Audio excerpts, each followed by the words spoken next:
అయిపోయిందట రాజుగారు. చిటికెనెలు అయిపోయి కింద పడ్డది. పక్కనే మంత్రి గారు ఉండి, ఏ రాజుగారు ఏం బాధపడకు, అంతా మన మంచికే జరిగింది అన్నాడట. రాజుగారికి బాగా కోపం వచ్చింది. ఏం తగ్గి నేనేమో మంట బాధపడుతుంటేనేమో మంచిగా అయిందనబట్టే ఇదేమి అనుకొని అయితే రాజుగారు అన్నాడట, ఈ మంత్రి గారిని బంధించిన కారాగారం లేచిండని బట్టలను పిలిచిండట. అంటే బట్టలు వచ్చిండ్రు, మంత్రి గారిని తీసుకుపోయి జైలు వేసేసిండ్రు. సరిగా పాపమైన మంత్రి గారు జైల్లో ఉన్నాడు. ఈ రాజుగారికి ప్రతి నెల వేటకు పోవడం అలవాటు. ఆయనకు జంగల్లో కూడా ఒక మంచి గెస్ట్ హౌస్ ఉంటుంది. సో వేటకు పోయిండు రాజుగారు. వేటకు పోయి బ్రహ్మాండంగా ఆ రోజు అంతా వేట పూర్తి చేసుకొని బాగా అలసిపోయి తన రెస్ట్ హౌస్ లో జంగల్లో పండుకున్నాడు. ఆ అడవిలో చాలా రకరకాల మరి గిరిజన జాతులు కూడా అక్కడ ఉంటాయి. ఆ గిరిజనులు కొంతమంది వాళ్ళ సాంప్రదాయం ప్రకారంగా పౌర్ణమి నాడు వాళ్ళకు పండగ ఉంటుంది. అయితే వాళ్ళ పౌర్ణమి నాడు ఏంటంటే మనిషిని బలిస్తారు. తిరుక్కుంటా ఈ రాజుగారి కుటీరం దగ్గర చూసి, అరే ఈయన ఎవడో గట్టిగా ఉన్నాడు, మంచిగా ఆజాన్ బాహుడు లెక్క ఉన్నాడు, ఈయనను బలిస్తే అమ్మవారు కూడా మంచిగా వరం ఇస్తుంది అనుకున్నారో ఏమో. అయితే రాజుగారిని పట్టుకొని పోయింది. ఈ రాజుగారిని పట్టుకొని పోయిన తర్వాతగా పొద్దున బలిచ్చేది ఉంటే సాయంత్రం మంచిగా ఆయనకు బ్రహ్మాండంగా స్నానం చేయించి అన్ని రకాలుగా ఆయనను తయారు చేసి అన్ని చూస్తా ఉన్నారు. స్నానం చేయించిండ్రు, మంచిగా రాజుగారిని తయారు చేసిండ్రు. వాళ్ళకు ఆచారం ఉన్నది, ఆ బలిచ్చే వ్యక్తికి ఎలాంటి అంగవైకల్యం ఉండద్దట. కాళ్ళు చేతులు అన్ని బందోబస్తు కరెక్ట్గా ఉండాలట. అన్ని చూసేటప్పుడు ఈయనకి చిట్కనే లేదు. అరే చూసి ఈ చిట్కనే లేదు, ఈయన పనికిరాడని ఇచ్చిపెట్టిరట. రాజుగారు ఇక మెల్లగా బయలుదేరి రాజ్యానికి పోయింది. పోంగ అనుకున్నాడు, అరే ఆ మంత్రి గారు కరెక్టే చెప్పిండు, నేను అనవసరంగా ఆయన జైల్లో పెట్టినా, నిజంగా ఇది నా మంచికే జరిగింది, ఇలా చిట్కనేలు ఉంటే నేను బలైపోతుంది కదా అనుకున్నాడట. అనుకొని రాజ్యానికి పోయిన తర్వాత తెల్లారి దర్బార్ పెట్టి ఆ మంత్రి గారిని పట్టుకురండి అన్నాడు. ఆ మంత్రి గారేమో భయపడ్డాడు. పాపం ఈయన మళ్ళీ ఏం కోపం వచ్చిందో, మళ్ళీ నన్ను విలువబట్టే ఇంకేం చేస్తాడు అని భయపడుకుంటూ పోయిందట. రాజుగారు మంత్రి గారిని కూర్చోబెట్టుకొని, మంత్రి గారు ఆ రోజు నువ్వు ఎందుకు చెప్పినావో నాకు తెలియదు, కానీ ఇవాళ నీ వల్లనే నేను బతుకున్నా, నేను మళ్ళీ రాజ్యానికి వచ్చినా, లేకపోతే మీకు కనబడకపోతుంది అన్నాడట. ఏమైంది అనుకొని అడిగిండట. అడిగితే గిట్లా అయింది జంగాల్లో అని చెప్పిండట. చెప్పి నీ క్షమాపణ అడుగుతున్నా, నువ్వు ఇవాళ నుంచి నువ్వే మా మంత్రివి, ఏది ఏమైనా మరి నువ్వెందుకు చెప్పినావు అట్లా అని రాజుగారు అడిగిండట. అడిగితే రాజుగారు అదే నాకు అట్లా అనిపించింది చెప్పినా, కానీ నేను కూడా ఇవాళ చాలా అదృష్టవంతుని రాజుగారు, మీరు జైల్లో వేసినందుకు క్షమాపణ చెప్పాల్సిన అవసరం లేదు, మీరు జైల్లో వేసినందుకే ఇవాళ నేను కూడా చాలా బతుకున్నా నేను అన్నాడట. అగో ఇట్లంత పోయిందా అని అడిగిండట. నువ్వు వేటకు పోతే నీ ఎంబడి నన్ను పట్టకపోదువా, పట్టకపోతే నీ ఏళ్ళు మంచిగా లేదని నన్ను బలితురు కదా వాళ్ళు, నువ్వు నన్ను జైలు వేసుడే ఏమైంది, నేను నీ ఎంబడి రాలే, నాకు కూడా మంచిదే అయింది అన్నాడు రాజుగారు. ఇవాళ మనకు కూడా ఏం జరిగినా అన్ని మన మంచికే అనుకుందాం. ఇవాళ ప్రజలు కూడా మననేమి రిజెక్ట్ చేయలే. మనం ఎంతలో పోయినాం, 1.8% ఓట్లతో మాత్రమే మనం ఓడిపోయినాం. 39 మంది ఎమ్మెల్యేలు గెలిచాం. కేవలం 4.5 లక్షల ఓట్ల తేడాతో ఇలా మన ప్రభుత్వాన్ని కోల్పోయినాం. ప్రజల్లో కూడా మన మీద నమ్మకం ఉన్నది. చాలా కొద్ది స్వల్ప తేడాతోని ఇలా మనం ప్రభుత్వాన్ని కోల్పోయినాం. సరే, దురదృష్టవశాత్తు మన తెలంగాణలో సామెత ఉంటది, నిజం గడప దాటక ముందే అబద్ధం ఊరంతా చుట్టేస్తుందట. ఇవాళ ఈ కాంగ్రెస్ వాళ్ళు చేసిన గోబల్స్ ప్రచారం, దుష్ప్రచారం ఇలా మొత్తం కూడా రాజ్యమైనటువంటి పరిస్థితి ఉన్నది. మొన్న అడిగిన ఒక ఉదాహరణకు వచ్చింది, ఉదాహరణ చెప్తా. అసెంబ్లీలో పట్టుకున్న మొన్న మన కేసీఆర్ గారు 125 అడుగుల అంబేద్కర్ విగ్రహం కట్టిండు, బ్రహ్మాండంగా సెక్రటరియట్ కట్టిండు, కాళేశ్వరం ప్రాజెక్టు కట్టిండు, అట్లనే ప్రగతి భవన్ కూడా కట్టిండు. ఏమని మాట్లాడింది కాంగ్రెస్ వాళ్ళు? ఎవరో మాట్లాడిన వాళ్ళు చోటా మోటా గల్లీ నాయకులు కాదు. ఈ రాష్ట్రానికి పిసిసి అధ్యక్షుడిగా ఉన్న ఉత్తమ్ కుమార్ రెడ్డి గారే మాట్లాడినప్పుడు ఏ ప్రగతి భవన్లో 150 బెడ్రూమ్లు ఉన్నాయట, స్విమ్మింగ్ పూల్ ఉన్నదట, ఇంకేందో ఉన్నదట అని మాట్లాడిండ్రు వీళ్ళు. అదంతా సోషల్ మీడియాలో ప్రచారం. కొంతమంది నిజమేమో అనుకున్నారు. ఇప్పుడు అందులో ఎవరు ఉంటున్నారా ప్రగతి భవన్లో? ఉప ముఖ్యమంత్రి బట్టి విక్రమార్క గారు పోయి ఉంటుండ్రు. మొన్న అసెంబ్లీ సమావేశాలు జరిగినాయి. నేను అడిగిన బట్టి గారిని, మొన్న మీరు ప్రతిపక్షంలో ఉన్నప్పుడు 150 రూములు ఉన్నాయంటివి, స్విమ్మింగ్ పూల్ అంటివి, ఇంకేందో అంటివి కదా బట్టి గారు, ఇప్పుడు నువ్వే ఉంటున్నావు అందులో ఎన్ని రూములు ఉన్నాయి ఇప్పుడు చెప్పవా ప్రజలకు, నేను అసెంబ్లీని అడుగుతున్నా నిన్ను అన్న. లేస్తే ఒట్టిగా తలకాయ కిందకేసుకుంటే అవుతున్నాడుగా. ఏందన్నట్టు జూటా ప్రచారం. అందులో ఉండేటి 5 రూములు. ఎన్ని రకాలుగా జూటా ప్రచారం చేసిందంటే ఇది ఒక చిన్న ఉదాహరణ మీకు చెప్తా ఉన్నా. ఎన్నికల్లో రకరకాల హామీలు ఇచ్చారు. ఏమైంది అని మనం మాట్లాడితే ఏమంటున్నారు? అరే మీరు తొందరపడబడుతుంది, ఇప్పుడే అడుగుతారా అంటారు. మేం తొందరపడతలేం, డేట్లు ఇచ్చిందే మీరు కదా, మనం ఇచ్చినామా డేట్లు? ఫుల్ పేపర్లలో ఫుల్ పేజ్ యాడ్లు ఇచ్చిండ్రు. పొద్దుగాలేసి పేపర్ చూస్తే ఈనాడు, ఆంధ్రజ్యోతి, సాక్షి, ఏ పేపర్ అన్నా చూడు, ఆ పేపర్లలో ఏమిచ్చిండ్రు యాడు? ఇగో మేము జాబ్ క్యాలెండర్ ఇస్తా ఉన్నాం, మా గవర్నమెంట్ రాగానే ఈ తారీఖు నాడు ఉద్యోగాలకు నోటిఫికేషన్ ఇస్తామని అన్నారు.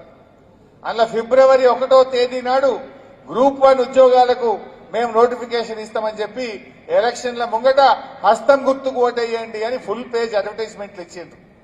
మరి నిన్నగాక మొన్ననే ఫిబ్రవరి 1 పోయింది, వచ్చింది ఆ గ్రూప్ 1 నోటిఫికేషన్? ఏమిచ్చిండ్రు? మీరే చెప్పిండ్రు ఇక మీరెవరు కరెంటు బిల్లులు కట్టద్దు. స్వయంగా ఎవరు చెప్పిండ్రు? రేవంత్ రెడ్డి గారే చెప్పిండ్రు, మీరెవరు కరెంటు బిల్లులు కట్టద్దు, డిసెంబర్ నెల నుంచి మీ కరెంటు బిల్లులు సోనియా గాంధీ కట్టదని చెప్పిండ్రు. మరి డిసెంబర్ పోయి జనవరి వచ్చే, జనవరి పోయి ఫిబ్రవరి వచ్చే, ఎవరికి పంపాలి కరెంటు బిల్లులు? సోనియా గాంధీకి పంపుదామా, రేవంత్ రెడ్డికి పంపుదామా? ఆయన ఒక ఆయన ఉంటాడు, కోమటిరెడ్డి వెంకటరెడ్డి గారు, మంత్రి గారు.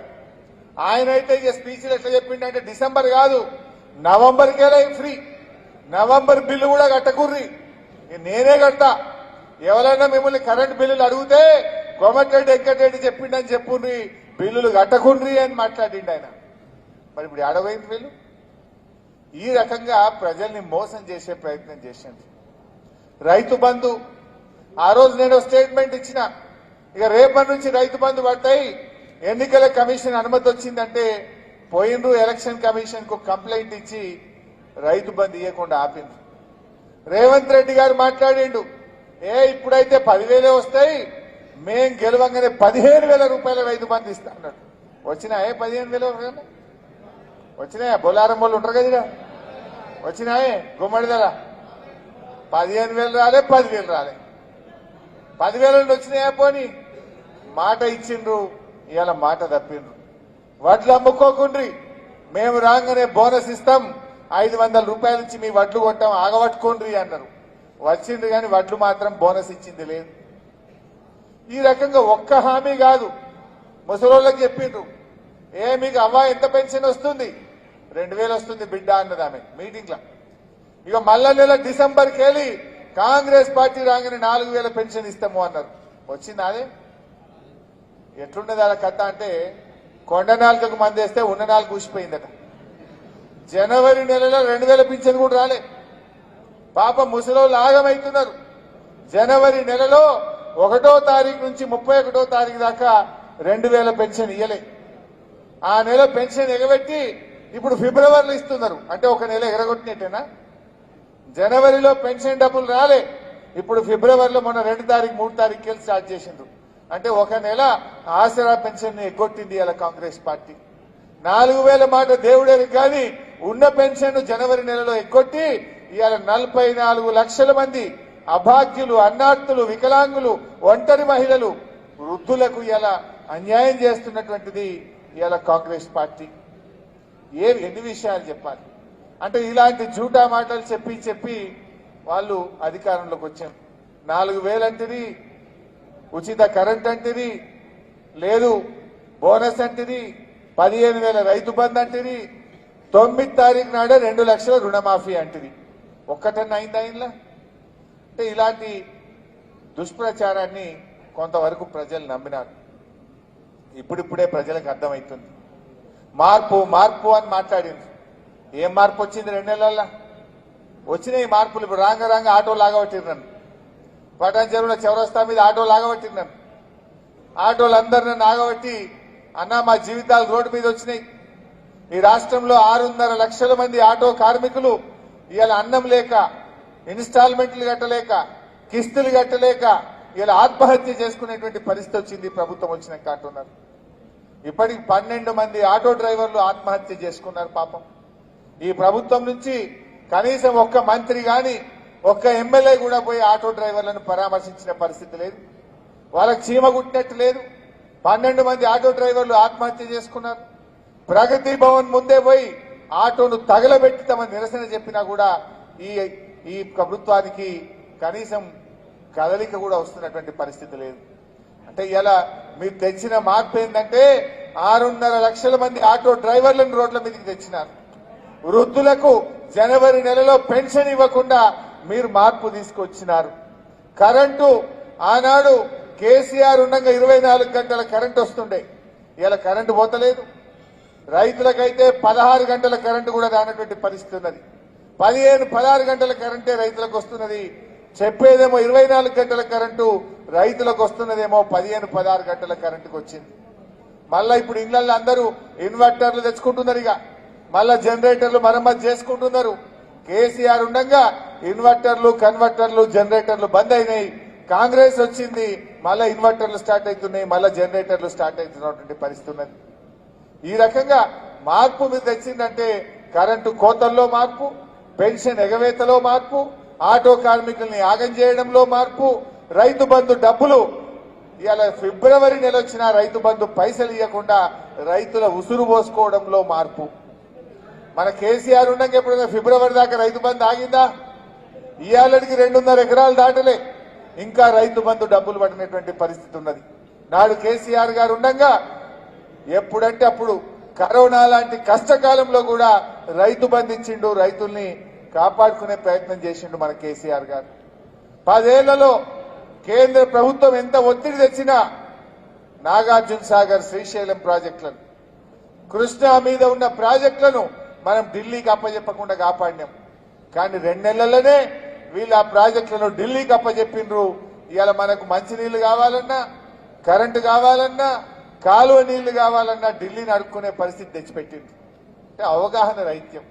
ఎట్లయిపోయింది వీళ్ళ పాలన అంటే, ఆనాడు ప్రచారంలో అబద్దాలు, నేడు పాలనలో అసహనం. ఇవాళ అబద్దాలు. ఇవాళ ఎవరన్నా ప్రచారం చేసేటప్పుడు ఓట్లప్పుడు అబద్దాలు ఆడిందంటే సరే ఏదో గెలవడం కోసం చెప్పింది అనుకోవచ్చు. కానీ వీళ్ళు ప్రభుత్వంలోకి వచ్చిన తర్వాత కూడా ఇవాళ అబద్దాలే మాట్లాడుతున్నారు. కనీసం ఇప్పుడైనా నిజాయితీగా పరిపాలించండి, ప్రజల కోసం పనిచేయండి, ప్రజలకు ఇచ్చిన 420 హామీలు అమలు చేసే బాధ్యత తీసుకోవాలని చెప్పి నేను వారిని కోరుతా ఉన్నా. మరి మన కార్యకర్తలు, నాయకులు దయచేసి నేను మీ అందరినీ కోరేది ఒక్కటే, ఇవాళ తెలంగాణకు బీఆర్ఎస్ పార్టీ శ్రీరామ రక్ష. గల్లీలు ఎవడన్నా ఉండని, ఢిల్లీలో ఎవడన్నా ఉండని, కానీ తెలంగాణ ప్రజలను కష్టాల్లో ఆదుకునే విషయంలో, తెలంగాణ గొంతు విప్పే విషయంలో, తెలంగాణ గళాన్ని వినిపించడంలో బీఆర్ఎస్ పార్టీ మాత్రమే ముందుంటది అనేటువంటి విషయాన్ని మనం ప్రజలకు చెప్పాలి. మనం ఎక్కడ అధైర్యపడొద్దు. ఇవాళ ఈ రాష్ట్ర ప్రభుత్వం రేవంత్ రెడ్డి గారు చిన్నగా స్టార్ట్ చేసిండు. ఢిల్లీలో కాంగ్రెస్ గవర్నమెంట్ వస్తేనే ఈ హామీలు అమలైతే అంటుంది. వస్తుంది ఆ ఢిల్లీలో గవర్నమెంట్? మొన్న ఆమె చెప్పింది అమ్మగారు మమతా బెనర్జీ గారు.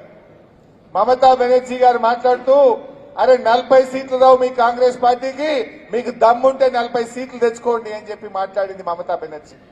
దేశం మొత్తం మీద 40 తెచ్చుకోండి అంటున్నది ఆమె. 40 సీట్లు రాని కాంగ్రెస్ పార్టీ కేంద్రంలో అధికారంలోకి వస్తుందా? ఇవాళ ఒక్కొక్క వికెట్ పోతుంది ఇండియా కూటమి నుంచి. మమతా బెనర్జీ పోయింది, నితీష్ కుమార్ గారు పోయినరు, ఇవాళ ఢిల్లీ ముఖ్యమంత్రి కేజ్రీవాల్ గారు ఈ కూటమి నుంచి వెళ్ళిపోయినరు, సిపిఎం పార్టీ కేరళలో కూడా కూటమి నుంచి వెళ్ళిపోయింది. అసలు మీ కూటమిలో ఉన్నదెవరు? మీరు అధికారంలోకి వచ్చేది ఎప్పుడు? అంటే దీన్ని బట్టి ఏమర్థమవుతుంది? రేవంత్ రెడ్డి గారు ఎన్నికలైనాక ఢిల్లీలో మేము గెలవలేదు అని వాళ్ళు ఇచ్చిన హామీలను ఎగవేయడానికి ఇప్పటి నుంచే రంగం సిద్ధం చేస్తా ఉన్నాడు. నిజంగా నీకు చిత్తశుద్ధి ఉంటే ఎన్నికల కోడ్ దాకా ముందే 4000 పెన్షన్ స్టార్ట్ చేయి. నువ్వు ఇచ్చిన మాట ప్రకారంగా 2 లక్షల రుణమాఫీ చేయి. నువ్వు ఇచ్చిన మాట ప్రకారంగా మా అక్క చెల్లెలకు నెలకు 2,500 రూపాయలు ఇయ్యి. ఇవి ఇస్తే మేము కూడా శభాష్ అంటాం, మేము కూడా మీకు సపోర్ట్ చేస్తాం. ఉత్తమ మాటలు చెప్పకు. నువ్వు నీకు నిజాయితీ ఉంటే, చిత్తశుద్ధి ఉంటే మేము గొంతెమ్మ కోరికలు కోరతలేము. నువ్వు చెప్పిన దాన్నే చేయమంటున్నాం. నువ్వు డిసెంబర్ 9 2 లక్షల రుణమాఫీ చేస్తాను, పార్లమెంట్ ఎన్నికల్లోపు చెయ్యి, మేము తప్పకుండా హర్షిస్తాం, సహకరిస్తాం. నువ్వు అన్నావు డిసెంబర్లో 4,000 పెన్షన్ ఇస్తాను. దయచేసి మా అవ్వా తాతలకు 4,000 పెన్షన్ ఇయ్యి, మేము కూడా నీకు సహకారం అందిస్తాం. ఇచ్చిన మాట నిలబెట్టుకునే దాని మీద దృష్టి పెట్టు. లేదంటే మన కార్యకర్తలం పార్లమెంట్ ఎన్నికల్లో మనం ప్రజలకు సంధాయించాలి. ఈ పెన్షన్దారులు లేరా 44 లక్షలు, ఇగో జనవరిలో పెన్షన్ ఎగ్గొట్టిండ్రు, 4,000 మోసం చేసిండ్రు అని అవ్వా తాతలకు మనం సంధాయించుకోవాలి. మళ్ళా కారు గుర్తు కొట్టేటట్టు వాళ్ళందరినీ ఇప్పటి నుంచే మనం తయారు చేసుకోవాలి. నిరుద్యోగ యువతకు ఫిబ్రవరి 1వ తారీఖు నాడు గ్రూప్ 1 నోటిఫికేషన్ ఇస్తామన్నారు, మోసం చేసిండ్రు అని యువతలో చైతన్యం తేవాలి. యువతను మన బీఆర్ఎస్ పార్టీకి ఓటేసుకుంటట్టు మనం ప్రయత్నం చేసుకోవాలి. రైతులు 2 లక్షల మాఫీ అని మోసం, కరెంటు విషయంలో మోసం, 500 బోనస్ విషయంలో మోసం. ఈ విషయాన్ని రైతులకు మనం చెప్పాలి. రైతులు ఇవాళ ఈ కాంగ్రెస్ మెడలు వంచి ఇవి అమలు చేయించాలంటే మెదక్ ఎంపీ మన బీఆర్ఎస్ పార్టీ గెలవాలని చెప్పి ఇవాళ మనం ప్రజల్లో చైతన్యం తేవాల్సినటువంటి అవసరం ఉంది. మన భవిష్యత్తు బ్రహ్మాండంగా ఉంటుంది. మీ ఎవరికి ఏ కష్టం వచ్చినా నేనుంటా, ఎక్కడ అధైర్యపడకండి. ఇది ఒక చిన్న స్పీడ్ బ్రేకర్ లాంటిది. రోడ్డు మీద కారు పోతుంటే, మోటార్ సైకిల్ పోతుంటే ఓ స్పీడ్ బ్రేకర్ వస్తే బండి మెల్లగైతుందా కాదా? అది దాటంగానే బండి పికప్ అవుతుంది, మళ్ళీ ఫుల్ స్పీడ్ లో పోతుంది. గ్యారంటీ భవిష్యత్తు మనదే ఉంటది. కాంగ్రెస్ పార్టీ ఈ దేశంలో ఏడ కూడా 5 ఏళ్లు పాలన చేయలే. మొన్న రాజస్థాన్ లో గెలిచిండ్రు, 5 ఏళ్లకే ఇంటికి పోయిండ్రు. ఛత్తీస్గఢ్ లో గెలిచిండ్రు, 5 ఏళ్లకే ఇంటికి పోయిండ్రు. రేపు కూడా తప్పకుండా మనమే గెలుస్తాం. ఇక్కడ ప్రజల్లో ఆలోచన ఉన్నది. మనం ఎంత మంచిగా చేసినాం పటాన్ చెరువులా. అరే అమీన్పూర్ లా ఇదే కాంగ్రెస్ గవర్నమెంట్ లో తాగడానికి నీళ్లు దొరకక మంచినీళ్ల బిందెలు పట్టుకొని మా అక్క చెల్లెలు కొట్లాడుతుండే. ఇవాళ అమీన్పూర్ గాని, బొల్లారం గాని, మా తెల్లాపూర్ గాని, ఇవాళ పటాన్ చెరువు పట్టణంలో గాని ప్రతి ఇంటికి స్వచ్ఛమైన నీళ్లిచ్చి అక్క చెల్లెల కష్టాలు తీర్చింది మన బీఆర్ఎస్ పార్టీ కాదా? కరెంటు కష్టాలు తీర్చినాం, నీళ్ల కష్టాలు తీర్చినాం, మంచి మార్కెట్లు కట్టినాం, మంచి రోడ్లు వేసినాం. ఎమ్మెల్యే గారు రాత్రింబవళ్లు కష్టపడ్డాడు. ఆయన నిరంతరం ఎప్పుడొచ్చినా పటాన్ చెరువుకు ఇది కావాలి, అది కావాలని కొట్లాడి. ఇలా ఆర్డీఓ ఆఫీస్ కానీ, సబ్ రిజిస్ట్రేషన్ ఆఫీస్ కానీ, కొత్త మండలాలు కానీ, ఇట్లా ఎన్నో మంచి విషయాలు మనం చేసుకున్నాం. ఇంకా కూడా రాబోయే రోజుల్లో తప్పకుండా మనం ప్రజల పక్షాన కొట్లాడదాం. మీరు బాగా పనిచేయండి, యాక్టివ్గా క్రియాశీలకంగా ఉండండి, ప్రజల్లో చైతన్యం తీసుకురండి. అన్ని రకాలుగా మేము మీకు అండగా ఉంటాం. మనం ఎందుకంటే ఎంపీ కూడా గెలవడం చాలా ముఖ్యం. వాళ్ళోళ్ళు వీళ్ళోళ్ళు మాట్లాడతారు. బీజేపీ వాళ్ళు ఎంపీ గెలిచిండ్రు, బండి సంజయ్ గారు ₹1 తెచ్చిండా కరీంనగర్ కు? లేదు. అరవింద్ గారు గెలిచిండ్రు, దొంగ బాండ్ పేపర్ రాసి. అయిందా ఏమన్నా? అంటే ఇవాళ బీజేపీ వాళ్ళు కానీ కాంగ్రెస్ వాళ్ళు గెలిచినా తెలంగాణకు మేలు జరగదు. తెలంగాణ హక్కులు కాపాడాలన్నా, తెలంగాణ గలం గల్లీలో ఢిల్లీలో వినిపించాలన్నా బీఆర్ఎస్ పార్టీ ఎంపీలే గెలవాలి. బీఆర్ఎస్ గెలిస్తేనే మేలైతుందని చెప్పాలి. కాంగ్రెస్ పార్టీ అది ఢిల్లీలో అధికారంలోకి వచ్చే పరిస్థితి లేదు. మనం దానికి ఓటేసినా ఉపయోగం లేదు. వాళ్ళు చెప్పిన 420 హామీలను అమలు చేయించాలంటే, మాట తప్పిన కాంగ్రెస్ మెడలు వంచాలంటే బీఆర్ఎస్ పార్టీ గెలవాలనేటువంటి విషయాన్ని మనం గట్టిగా ప్రజల్లోకి తీసుకుపోవాలి. వాళ్ళు ఇప్పటికే అనేక విషయాల్లో మాట తప్పిండ్రు. వాళ్ళు ఇచ్చిన డేట్లోగా వాళ్ళు చేయలేకపోయిండ్రు. అవన్నీ కూడా మేము పోరాడతాం, గట్టిగా కాంగ్రెస్ పార్టీ మీద ఒత్తిడి తెస్తాం, ప్రజల పక్షాన్ని నిలబెడతామని చెప్పి ప్రజల్లో చైతన్యం తెచ్చే విధంగా ప్రజల్లో మనం ఎడ్యుకేట్ చేయాలి. మీరు ఎక్కడ కూర్చున్నా, ఫంక్షన్లలో, కార్యక్రమాల్లో ఎక్కడ కూర్చున్నా చర్చ పెట్టండి. ఇక రాముడు గురించి చెప్తారు. రాముడు మనందరి దేవుడు, మనం కూడా మొత్తం పొద్దున్న లేస్తాం. రాముడు అంటే అందరికీ గౌరవమే. కానీ ఇవాళ మీరు దాని పేరు మీద ఓట్లు అడిగితే హక్కు వాళ్ళకు ఉండదు. ఇవాళ పనిచేసే పార్టీ కావాలి, కష్ట సుఖాల్లో మనకు అందుబాటులో ఉండే నాయకులు కావాలి మనకు. ఇలా మన మైపాలన గుళ్ళు కట్టలేదా? ఓ 180 గుళ్ళు కట్టించిండు ఒక పటాన్ చెరువు కాన్స్టెన్సీలో 180 గుళ్ళు కట్టించిండు. మన కేసీఆర్ యాదాద్రి లక్ష్మీనరసింహస్వామి గుడి కట్టించిండు. మనమేమన్నా గుళ్లను